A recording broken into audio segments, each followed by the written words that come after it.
Twelfth class Hindi दिगंत शीर्षक पाठ संपूर्ण क्रांति लेखक परिचय। हेलो प्यारे बच्चों, आप सभी का स्वागत है आपके अपने चैनल बिहार एग्जाम आर्ट्स में। प्यारे बच्चों, आज इस वीडियो में हम सब संपूर्ण क्रांति के जो लेखक है जयप्रकाश नारायण जी, उसके बारे में इस वीडियो में पूरा समझेंगे। ऐसे समझो, संपूर्ण क्रांति शीर्षक पाठ के लेखक परिचय के बारे में हम सब इस वीडियो में बेहतर तरीके से समझेंगे और उसमें भी एकदम आसान भाषा में, एकदम दोस्तों की तरह मिलकर आज हम सब इस वीडियो में पढ़ाई करेंगे। अगर आप सब चाहते हो संपूर्ण क्रांति शीर्षक पाठ में ऑब्जेक्टिव में कोई दिक्कत न आए तो इस वीडियो को पूरा एंड तक देखना। कितने बच्चे के मन में ये डाउट चल रहा होगा कि सर आप तो इस वीडियो में लेखक परिचय बताएंगे। देखो, लेखक परिचय में अधिकतर ऑब्जेक्टिव क्वेश्चन निकल जाता है, ठीक है। लेखक परिचय वाले वीडियो में ऑब्जेक्टिव क्वेश्चन लगभग 20 या 10 ऑब्जेक्टिव क्वेश्चन निकल जाता है, ठीक है। फिर उसके बाद कल वाले वीडियो में हम सब संपूर्ण क्रांति शीर्षक पाठ के ऑब्जेक्टिव क्वेश्चन को कवर करेंगे। फिर उसके बाद परसों संपूर्ण क्रांति शीर्षक पाठ के सब्जेक्टिव क्वेश्चन को कवर करेंगे, ठीक है। इसलिए मैंने आप सभी को बोला लेखक परिचय वाले वीडियो में आप सभी का ऑब्जेक्टिव क्वेश्चन क्लियर हो जाएगा, ठीक है। तो प्यारे बच्चों, हम सब अपने टॉपिक पे चलते हैं। संपूर्ण क्रांति शीर्षक पाठ के लेखक कौन है? संपूर्ण क्रांति शीर्षक पाठ के लेखक हैं जयप्रकाश नारायण, ठीक है। सभी को याद रहेगा, संपूर्ण क्रांति शीर्षक पाठ के लेखक हैं जयप्रकाश नारायण, ठीक है। कौन है संपूर्ण क्रांति शीर्षक पाठ के लेखक? संपूर्ण क्रांति शीर्षक पाठ के लेखक है जयप्रकाश नारायण, ठीक है। अब हम आगे की ओर चलेंगे, जयप्रकाश नारायण का जन्म कब हुआ था, ठीक है। अब हम आगे की ओर चलेंगे, जयप्रकाश नारायण का जन्म कब हुआ था, ठीक है। देखो, जयप्रकाश नारायण का जन्म 11 अक्टूबर 1902 ईस्वी को हुआ था, ठीक है। सभी को याद रखना है, जयप्रकाश नारायण का जन्म 11 अक्टूबर 1902 ईस्वी को हुआ था, ठीक है। सभी को याद रहेगा जयप्रकाश नारायण का जन्म कब हुआ था? जयप्रकाश नारायण का जन्म 11 अक्टूबर 1902 ईस्वी को हुआ था, ठीक है। अब देखो, उसके बाद है जयप्रकाश नारायण का निधन कब हुआ था, ठीक है। इतना सभी को याद रहेगा, जयप्रकाश नारायण का जन्म 11 अक्टूबर 1902 ईस्वी को हुआ था। उसके बाद है जयप्रकाश नारायण का निधन कब हुआ था, ठीक है। देखो, जयप्रकाश नारायण का निधन 8 अक्टूबर 1979 ईस्वी को हुआ था, ठीक है। सभी को याद रहेगा, जयप्रकाश नारायण का निधन 8 अक्टूबर 1979 ईस्वी को हुआ था, ठीक है। इतना सभी को याद रखना है, ठीक है। ये मोस्ट क्वेश्चन है। जयप्रकाश नारायण का जन्म हुआ था 11 अक्टूबर 1902 ईस्वी को। फिर उसके बाद है जयप्रकाश नारायण का निधन हुआ था 8 अक्टूबर 1979 ईस्वी को, तो ठीक है। जयप्रकाश नारायण का निधन हुआ था 8 अक्टूबर 1979 ईस्वी को, ठीक है। देखो, अब चलेंगे आगे की ओर चलेंगे। उसके बाद है जयप्रकाश नारायण का जन्म स्थान, ठीक है। फिर उसके बाद क्या है? फिर उसके बाद है जयप्रकाश नारायण का जन्म स्थान, ठीक है। जयप्रकाश नारायण का जन्म स्थान है सिताब दियारा गांव, ठीक है। सिताब दियारा गांव एक गांव का नाम है, सिताब दियारा एक गांव का नाम है। शहर है उत्तर प्रदेश के बलिया और बिहार के सारण जिले में फैला, ठीक है। ये बिहार के सारण जिले में फैला हुआ है सिताब दियारा गांव, ठीक है। देखो, फिर से समझो, जयप्रकाश नारायण का जन्म सिताब दियारा गांव, ठीक है। सिताब दियारा गांव उत्तर प्रदेश के बलिया और बिहार के सारण जिले में फैला हुआ है, ठीक है। सभी को याद रखना है, जयप्रकाश नारायण का जन्म स्थान सिताब दियारा गांव उत्तर प्रदेश के बलिया और बिहार के सारण जिले में फैला हुआ है, ठीक है। इतना बड़ा आप सभी को ऑब्जेक्टिव में क्वेश्चन नहीं रहेगा, छोटा शॉर्ट क्वेश्चन देगा आप सभी को। जयप्रकाश नारायण का जन्म स्थान क्या है? सीधा ऑप्शन रहेगा सिताब दियारा गांव उत्तर प्रदेश, ठीक है। इतना ही आप सभी को टिक मारना है, सिताब दियारा गांव उत्तर प्रदेश, ठीक है। सभी को याद रहेगा। अब चलेंगे आगे की ओर। उसके बाद है जयप्रकाश नारायण को किस नाम से पुकारा जाता है बचपन में, ठीक है। जयप्रकाश नारायण को बचपन में किस नाम से पुकारा जाता था, ठीक है। देखो, जयप्रकाश नारायण को बचपन में बाउल, बड़े होने पर जेपी नाम से प्रसिद्ध थे, ठीक है। बचपन में जयप्रकाश नारायण को बाउल नाम से पुकारा जाता था, ठीक है। सभी को याद रखना है, बचपन में जयप्रकाश नारायण को बाउल नाम से पुकारा जाता है, ठीक है। देखो, बचपन में बाउल, फिर उसके बाद है बड़े होने पर जेपी नाम से प्रसिद्ध, ठीक है। जब वे बड़े हो गए फिर उसके जेपी नाम से वे प्रसिद्ध हो गए। अपनी जनपक्ष धरती के लिए, ठीक है, अपनी जनपक्ष धरती के लिए लोकनायक के रूप में प्रसिद्ध, ठीक है। फिर से समझो, यहाँ देखो क्या लिखा हुआ है। उसके बाद लिखा हुआ है पुकार का नाम, ठीक है। जयप्रकाश नारायण को बचपन में बाउल कहा जाता था। फिर उसके बाद है बड़े होने पर जेपी नाम से प्रसिद्ध हुए। ठीक है, अपनी जनपक्ष धरता, यहाँ धरती लिखा था, अपनी जनपक्ष धरती के लिए लोकनायक रूप में प्रसिद्ध हुए, ठीक है। यहाँ तक सभी को याद रहेगा। फिर उसके बाद है जयप्रकाश नारायण का माता एवं पिता, ठीक है। जयप्रकाश नारायण के माता के नाम थे फुलरानी देवी, सभी को याद रखना है। जयप्रकाश नारायण के माता का नाम फुलरानी देवी थी। फिर उसके बाद है जयप्रकाश नारायण के पिता का नाम हर्षुदयाल, ठीक है। जयप्रकाश नारायण के माता का क्या नाम था? जयप्रकाश नारायण के माता का नाम फुलरानी देवी एवं जयप्रकाश नारायण के पिता का नाम हर्षुदयाल था, ठीक है। सभी को याद रखना है, जयप्रकाश नारायण के माता का नाम फुलरानी देवी एवं जयप्रकाश नारायण के पिता का नाम हर्षुदयाल, ठीक है। मैं आशा करता हूँ कि अभी तक यहाँ तक बेहतर तरीके से समझे होंगे, ठीक है। अब आगे की ओर चलेंगे। उसके बाद लिखा हुआ है जयप्रकाश नारायण की पत्नी की क्या नाम थी, ठीक है। जयप्रकाश नारायण की पत्नी की क्या नाम थी? देखो, जयप्रकाश नारायण की पत्नी की नाम प्रभावती देवी थी, ठीक है। क्या है जयप्रकाश नारायण की पत्नी के नाम? जयप्रकाश नारायण जी की पत्नी के नाम प्रभावती देवी, जो प्रसिद्ध गांधीवादी, ठीक है, जो प्रसिद्ध गांधीवादी ब्रज किशोर प्रसाद की पुत्री थी, ठीक है। जयप्रकाश नारायण की जो पत्नी थी वह प्रसिद्ध गांधीवादी, ठीक है, वो प्रसिद्ध गांधीवादी ब्रजकिशोर प्रसाद की पुत्री थी, ठीक है। ये भी ऑब्जेक्टिव क्वेश्चन में आप सभी को फंस सकता है। जयप्रकाश नारायण की पुत्री के जो जयप्रकाश नारायण की जो पत्नी थी उसके पिताजी के क्या नाम थे, ठीक है, ब्रजकिशोर प्रसाद की पुत्री, ठीक है, सभी को याद रखना है।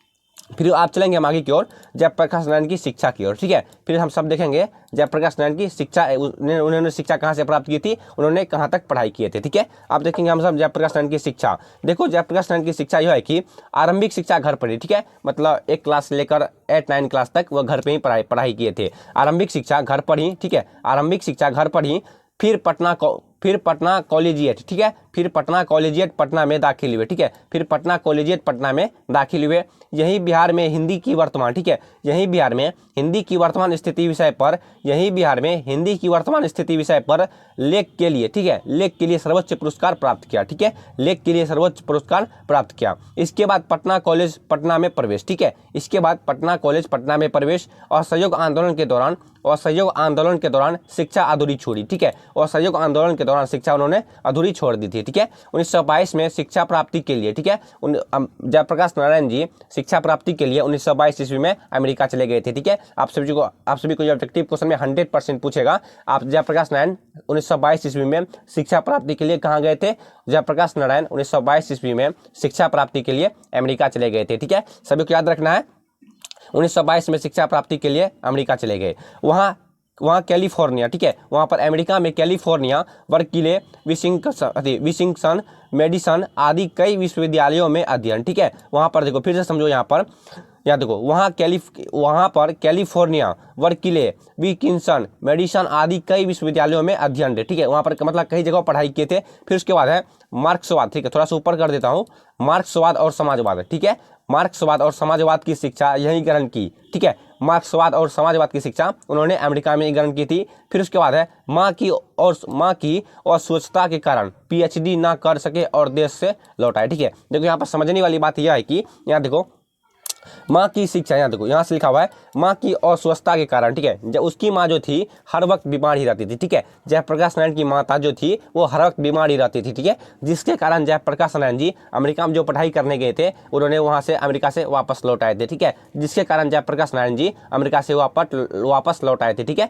किसके कारण आए थे, उसकी माँ हमेशा बीमार ही पड़ी रहती, ठीक है, इसी कारण जयप्रकाश नारायण जी ने पीएचडी नहीं कर सके, ठीक है, इसी कारण अपनी माँ की अस्वस्थता के कारण डॉक्टर जयप्रकाश नारायण जी ने पीएचडी नहीं कर सके, ठीक है। मैं ऐसा करता हूँ यहाँ तक भी आप सब बेहतर तरीके से समझे होंगे। फिर उसके बाद देखो क्या लिखा हुआ है, उसके बाद लिखा हुआ है राजनीतिक जीवन, ठीक है, उसके बाद क्या लिखा हुआ है, उसके बाद लिखा हुआ है राजनीतिक जीवन, ठीक है। देखो इसका राजनीतिक जीवन यह है कि 1922 में, ठीक है, फिर से मैं आप सभी को क्वेश्चन दोहरा दूंगा, ठीक है, फिर से एक बार वीडियो को अप्लाई कर दूंगा, आप सभी को वहाँ से फिर से आप सभी को थोड़ा सा दोहरा दूंगा, आप सभी को समझा दूंगा। उसके बाद लिखा हुआ है राजनीतिक जीवन। जयप्रकाश नारायण की राजनीतिक जीवन क्या है, जयप्रकाश नारायण की राजनीतिक जीवन यह है कि 1922 में, ठीक है, जयप्रकाश नारायण 1922 में कांग्रेस में शामिल हुए, ठीक है। जयप्रकाश नारायण जी जो थे वो उन्होंने 1922 में, ये भी बहुत क्रांति शीर्षक पाठ भी बहुत दिलचस्पी कहानी है, ठीक है, ये देश पर आधारित है, ये भी क्वेश्चन, ये भी सब्जेक्टिव, ये भी शीर्षक पाठ देश पर ही आधारित है। देखो अब हम सब जयप्रकाश नारायण के राजनीतिक जीवन के बारे में जानते हैं। 1929 ईस्वी में, ठीक है, 1929 ईस्वी में कांग्रेस में जयप्रकाश नारायण जी शामिल हो गए थे, ठीक है। 1932 में सविनय अवज्ञा आंदोलन के दौरान जेल गए, ठीक है, 1932 ईस्वी में जयप्रकाश नारायण जी सविनय अवज्ञा आंदोलन के कारण जेल गए थे, ठीक है, इतना सभी को याद रखना। यहाँ से देखो राजनीतिक जीवन में जितने भी क्वेश्चन आप सभी देख रहे हो इसे खास करके ऑब्जेक्टिव में पूछे जाते हैं, ठीक है। कल वाले वीडियो में ऑब्जेक्टिव क्वेश्चन का वीडियो आएगा, ठीक है, कल जो वीडियो आएगा वो ऑब्जेक्टिव क्वेश्चन का वीडियो आएगा, फिर उसके नेक्स्ट दिन आएगा सब्जेक्टिव क्वेश्चन का वीडियो, ठीक है। कल वाले वीडियो में उसने कहा संपूर्ण कंदित शीर्षक पाठ के ऑब्जेक्टिव क्वेश्चन का वीडियो आएगा, फिर परसों उसने कहा संपूर्ण कंदित शीर्षक पाठ के सब्जेक्टिव क्वेश्चन का वीडियो आएगा, ठीक है। देखो आप सभी को फिर से बताता हूँ राजनीतिक जीवन, ठीक है, जयप्रकाश नारायण के बारे में राजनीतिक जीवन। देखो 1929 में कांग्रेस में शामिल हुए, ठीक है, जयप्रकाश नारायण जी 1929 में कांग्रेस में शामिल हुए थे। फिर उसके बाद है 1932 में सविनय अवज्ञा आंदोलन के दौरान जेल गए, ठीक है, सभी को याद रहेगा जयप्रकाश नारायण जी 1932 में सविनय अवज्ञा आंदोलन के दौरान जेल गए थे, ठीक है, जेल से बाहर निकलकर, ठीक है, जयप्रकाश नारायण जी जेल से बाहर निकलकर, ठीक है, समझे कि नहीं, जयप्रकाश नारायण जी जेल से बाहर निकलकर कांग्रेस के अंदर ही कांग्रेस सोशलिस्ट पार्टी के गठन में अहम भूमिका निभाई, ठीक है, यहाँ तक समझे। जेल से जब जयप्रकाश नारायण जी जेल से बाहर निकले थे तो उसके बाद कांग्रेस के अंदर अंदर ही, ठीक है। तो उसके बाद जयप्रकाश नारायण जी कांग्रेस के अंदर ही कांग्रेस सोशलिस्ट पार्टी के गठन में अहम भूमिका निभाई थी, ठीक है। फिर उसके बाद लिखा हुआ है थोड़ा सा ऊपर कर देता हूँ, फिर उसके बाद लिखा हुआ है 1939 में और, ठीक है, और 1939 में और 1943 में भी जेल गए, ठीक है। देखो यहाँ पर समझने वाली बात यह भी है कि जयप्रकाश नारायण जी 3 बार जेल गए थे, ठीक है। जयप्रकाश नारायण जी कितने बार जेल गए थे? इस कहानी के अनुभव के अनुसार जयप्रकाश नारायण जी 3 बार जेल गए थे। सबसे पहला बार 1932 ईस्वी में सविनय अवज्ञा आंदोलन के दौरान जेल गए थे। फिर उसके बाद 1939 में जेल गए थे। फिर उसके बाद 1943 में भी जेल गए थे, ठीक है। सभी को याद रखा। फिर आगे देखो क्या लिखा हुआ है। उसके बाद लिखा हुआ है 1942 में, ठीक है, 1942 के आंदोलन से, ठीक है, 1942 के आंदोलन से विशेष प्रसिद्धि मिली, ठीक है। जयप्रकाश नारायण जी को 1942 के आंदोलन से विशेष प्रसिद्धि मिली, ठीक है। फिर उसके बाद आज़ादी के बाद, ठीक है, आज़ादी के बाद 1952 में प्रजा सोशलिस्ट पार्टी के गठन में योगदान रहा, ठीक है। आज़ादी के बाद, ठीक है, जयप्रकाश नारायण जी को आज़ादी के बाद 1952 में प्रजा सोशलिस्ट पार्टी के गठन में योगदान, ठीक है। फिर उसके बाद धीरे धीरे, समझने वाली बात है, ठीक है, कॉमन सी बात है, धीरे धीरे समझो, आप सभी ऑब्जेक्टिव क्वेश्चन बेहतर तरीके से समझ पाओगे, ठीक है। अब तो एकदम अपने भाषा में समझाऊंगा, फिर उसके बाद सब्जेक्टिव क्वेश्चन भी अपने भाषा में समझाऊंगा, ठीक है। आपसे बेहतर ढंग से समझ में जब आप सब सब्जेक्टिव क्वेश्चन को कवर करोगे तो आपको बेहतर तरीके से समझ में आ जाएगा, ठीक है। देखो धीरे धीरे राजनीतिक से, ठीक है, धीरे धीरे राजनीतिक से स्वयं को अलग कर लिया, ठीक है। जयप्रकाश नारायण जी धीरे धीरे कानूनी तौर से अलग हो गए थे, ठीक है। सभी को याद रहेगा, धीरे धीरे सक्रिय राजनीतिक से स्वयं को अलग कर लिया, ठीक है, मतलब अपने आप को बाहर कर लिया राजनीतिक से, ठीक है। फिर उसके बाद है 1954 में विनोबा भावे, ठीक है। फिर उसके बाद 1954 में विनोबा भावे के सर्वोदय, फिर उसके बाद देखो 1954 में विनोबा भावे के सर्वोदय, ठीक है, सर्वोदय आंदोलन से जुड़े, ठीक है। 1954 में विनोबा भावे के सर्वोदय आंदोलन से जुड़े। 1974 में छात्र आंदोलन का नेतृत्व किया, ठीक है। जयप्रकाश नारायण जी 1974 में छात्र आंदोलन का नेतृत्व किया था, ठीक है। ये सब क्वेश्चन ऑब्जेक्टिव में पूछेगा, मैं आप सभी को बार बार बोल रहा हूँ, ये सब क्वेश्चन आप सभी को ऑब्जेक्टिव में हर वक्त में, हर हाल में पूछेगा। 1974 में छात्र आंदोलन का नेतृत्व किया और आपातकाल के दौरान, ठीक है, और आपातकाल के दौरान जेल गए, ठीक है, और आपातकाल के दौरान जेल गए। इनके मार्गदर्शन में ही जनता पार्टी का गठन हुआ, ठीक है। जयप्रकाश नारायण जी के मार्गदर्शन में ही जनता पार्टी का गठन हुआ था, ठीक है। देखो फिर से समझो यहाँ देखो जयप्रकाश नारायण जी के राजनीतिक जीवन के बारे में आप सभी को फिर से समझा देता हूँ, ठीक है। देखो फिर से समझा देता हूँ जयप्रकाश नारायण जी के राजनीतिक जीवन। देखो जयप्रकाश नारायण जी की राजनीतिक जीवन यह है कि 1929 में, ठीक है, 1929 में कांग्रेस में शामिल, ठीक है। जयप्रकाश नारायण जी 1929 ईस्वी में कांग्रेस में शामिल हो गए थे। फिर उसके बाद 1932 में सविनय अवज्ञा आंदोलन के दौरान जेल गए, ठीक है। 1932 में सविनय अवज्ञा आंदोलन के दौरान जेल गए, ठीक है। जेल से बाहर निकलकर कांग्रेस के अंदर ही कांग्रेस सोशलिस्ट पार्टी में गठन अहम भूमिका निभाई, ठीक है। जेल से बाहर निकलते ही कांग्रेस सोशलिस्ट पार्टी के गठन में अहम भूमिका निभाई। 1939 में भी और 1943 में भी जयप्रकाश नारायण जी जेल गए थे, ठीक है। देखो आप आगे लिखा हुआ है 1942 के, ठीक है, 1942 के आंदोलन से विशेष प्रसिद्धि मिली, ठीक है। आज़ादी के बाद 1952 में प्रजा सोशलिस्ट पार्टी के गठन में योगदान, ठीक है। धीरे धीरे सक्रिय राजनीति से स्वयं को अलग कर दिया। 1954 में विनोबा भावे के सर्वोदय आंदोलन से जुड़े। 1974 में छात्र आंदोलन का नेतृत्व किया और आपातकाल के दौरान जेल गए। इनके मार्गदर्शन से ही जनता पार्टी का गठन हुआ था, ठीक है। समझ गए यहाँ तक? आप देखेंगे जयप्रकाश नारायण जी की कृतियां, ठीक है। क्या देखेंगे आप सभी? हम सब देखेंगे जयप्रकाश नारायण जी की कृतियां क्या क्या थी, ठीक है। देखो आपकी कृतियां हम देखते हैं। रिकंस्ट्रक्शन, ठीक है, रिकंस्ट्रक्शन कृतियां क्या है इसकी कृतियां है रिकंस्ट्रक्शन ऑफ इंडियन पॉलिटी, ठीक है। रिकंस्ट्रक्शन ऑफ इंडियन पॉलिटी, कुछ कविताएं भी लिखी, ठीक है। रिकंस्ट्रक्शन ऑफ इंडियन पॉलिटी, कुछ कविताएं भी लिखी, डायरी एवं निबंध भी प्रकाशित, ठीक है। डायरी भी लिखी एवं निबंध भी लिखी जो प्रकाशित भी हुई थी, ठीक है। देखो फिर से कृतियां लिखो। कृतियां लिखा हुआ है रिकंस्ट्रक्शन ऑफ इंडियन पॉलिटी, कुछ कविताएं भी लिखी, डायरी एवं निबंध भी प्रकाशित हुई थी, ठीक है। उसके बाद लिखा हुआ है जयप्रकाश नारायण जी को किस चीज का सम्मान मिला था और कब सम्मान मिला था, ठीक है। देखो जयप्रकाश नारायण जी को सम्मान 1965 में समाज सेवा के लिए, ठीक है। जयप्रकाश नारायण जी को सम्मान 1965 में समाज सेवा के लिए। फिर उसके बाद मैग्सेसे सम्मान 1998 भारत रत्न के लिए, ठीक है। देखो 1965 में समाज सेवा के लिए, मैग्सेसे सम्मान 1998 में भारत रत्न, ठीक है। सभी को याद रहेगा। देखो फिर से समझो, सम्मान क्या था? सम्मान था 1965 में समाज सेवा के लिए, मैग्सेसे सम्मान 1998 में भारत रत्न, ठीक है। जयप्रकाश नारायण जी के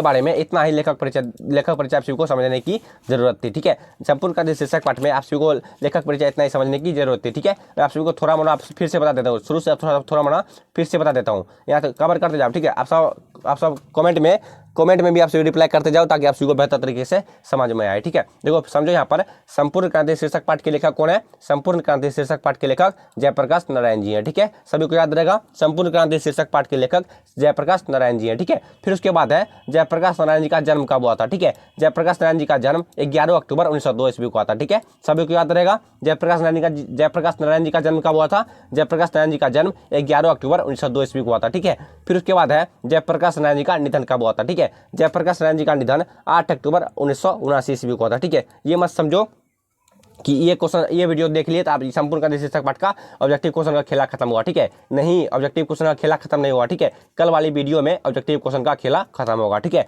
चलो आप क्वेश्चन की ओर चलते हैं। जयप्रकाश नारायण जी का निधन हुआ था 8 अक्टूबर 1979 ईस्वी को। ठीक है, सभी को याद रहेगा। फिर उसके बाद है जयप्रकाश नारायण जी का जन्म स्थान। ठीक है, क्या है? उसके बाद है जयप्रकाश नारायण जी का जन्म स्थान।